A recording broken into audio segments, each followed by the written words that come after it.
Во натпревар од 12-тото предпоследно коло во првата фудбалска лига за жени, екипата на Кочани оствари минимална, но значајна победа на гостувањето во Битола против Атлетико, и тоа со само 10 фудбалерки без резервни на клупата, односно толку колку што можеше да собере за овој натпревар. Единствениот погодок на овој натпревар го постигна Бојана Петкова во 27-та минута, која беше најснаодлива пред противничкиот гол.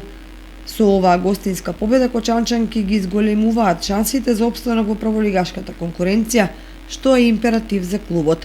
Еве ги резултатите од 12-тото коло. Атлетико Кочани 0:1, Деспина Прилеп Каменица Саса 1:2, Тиверијас Юнајтед 2:1, Шкендија Љуботен 9:0, Топ Гол Плачковица 11:0, Спортски центар Истатов Речица 2:0 и Драгон Борец 10:0.